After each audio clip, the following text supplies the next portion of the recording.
Hello guys, welcome back to my channel Sangeeta Sharma. তো আজকে আমরা অনেক সকাল সকাল উঠে পড়েছি সবাই মিলে, আর বৃষ্টি হচ্ছিল ওইদিকে, আর আমরা যাচ্ছিলাম এক জায়গায় ঘুরতে। তো আমরা কোথায় যাচ্ছি সেটা যদি দেখতে চাও তাহলে আমাদের ফুল ব্লগটা দেখো, তাহলেই বুঝতে পারবে আমরা কোথায় যাচ্ছি। আর এখানে আমরা সবাই রেডি আর সিম্পল জামা পরেছিলাম সবাই, কারণ আমাদের এখানে বৃষ্টি হচ্ছিল। আর পিছিয়ে এখানে পুরা স্টাইল মারছিল আর পারফিউম দিচ্ছিল। ফ্যামিলির সবাই রেডি হয়ে আছে এখানে, আর বুনু এখানে হাই দিচ্ছিল। তারপরে আমরা চলে যাই টোটোতে, আর টোটো করে ডাইরেক্ট ময়নাগুড়িতে যাই শিলিগুড়ির বাসে উঠে পড়ি। বাসে ওঠার পরে তিস্তা নদীতে জল বেড়েছিল, তারপরে এটা পার করে আমরা চলে আসি ফুলবাড়ি থেকে আমরা চলে যাই শিলিগুড়ি। আর শিলিগুড়িতে যাই জংশনে আমরা নেমে পড়েছিলাম। শিলিগুড়িতে এসে আমরা যাচ্ছিলাম দার্জিলিংয়ে, সেটা তো বলি নেই। আমরা দার্জিলিংয়ে যাচ্ছিলাম, আর দার্জিলিংয়ের প্যাকেজ করে নিয়েছিলাম ফুল প্যাকেজ। তো আমরা শিলিগুড়িতে এটা করে নিয়েছিলাম, তারপরে প্যাকেজ করার পরে আমাদের গাড়ি দিয়ে দিল। আর এখান থেকে আমরা সব কিছু ব্যাগ উঠিয়ে আমরা যাচ্ছিলাম দার্জিলিংয়ের দিকে। তো সবাই আমরা উঠে পড়লাম গাড়িতে, আর খুব এনজয় করতে করতে যাচ্ছিলাম, সুন্দর সুন্দর ভিউ দেখতে দেখতে যাচ্ছিলাম।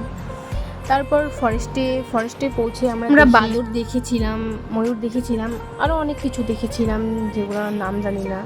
তো খুব সুন্দর সুন্দর ভিউ ছিল। আর আমি এখানে কি বলছিলাম সেটা আমি নিজেও জানি না। আর পিসিও ছিল আমার। তো আমরা দুজনে খুব মজা করছিলাম আর সুন্দর সুন্দর ভিউ দেখছিলাম। তারপরেই আমরা পাহাড় সাইডে পৌঁছে যাই একটা সুন্দর ভিউ দেখতে পাই, যেখান থেকে পুরো পাহাড় দেখা যাচ্ছিল। আর ভাই ছিল সামনে বসে, তাই ও ক্যামেরা করছিল আর সবাইকে দেখাচ্ছিল।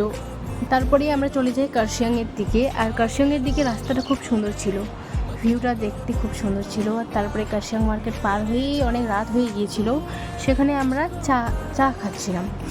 আর চা খাওয়ার পরে ভাই আর আমি একটু স্টাইল মারছিলাম।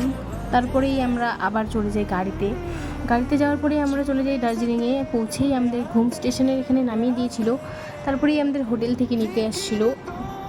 আর ওখানে গিয়ে স্টেশনের ওখানে আমরা কিনে নিয়েছিলাম চাদর, কারণ ব্যাগে ছিল আমাদের সব কিছু, ওটা তো বার করতে পারবো না, তাই ঠান্ডা লাগছিল, সবাই চাদর নিয়ে নিয়েছিলাম। এখানে আমি চাদর পরেও নিয়েছিলাম। তারপর অনেক উঁচা ছিল আমাদের রুমটা, হাঁটতে হাঁটতে পুরো পা ব্যথা হয়ে গেছিলো। তারপরেই আমরা চলে আসি হোটেলে, আর রুমে সবাই পৌঁছে পুরো ক্লান্ত, খাওয়া দাওয়া করে টোরে আমরা ঘুমিয়ে পড়েছিলাম। তো চলো, আমাদের ব্লগটা যদি ভালো লাগে তাহলে লাইক কমেন্ট শেয়ার করে দিও। ইউটিউব থেকে দেখলে আমাদের চ্যানেলটাকে সাবস্ক্রাইব করে দিও। তো চলো, কালকে আমাদের আরও সেকেন্ডে ব্লগ আসবে। তো আজকের মতো টাটা, বাই।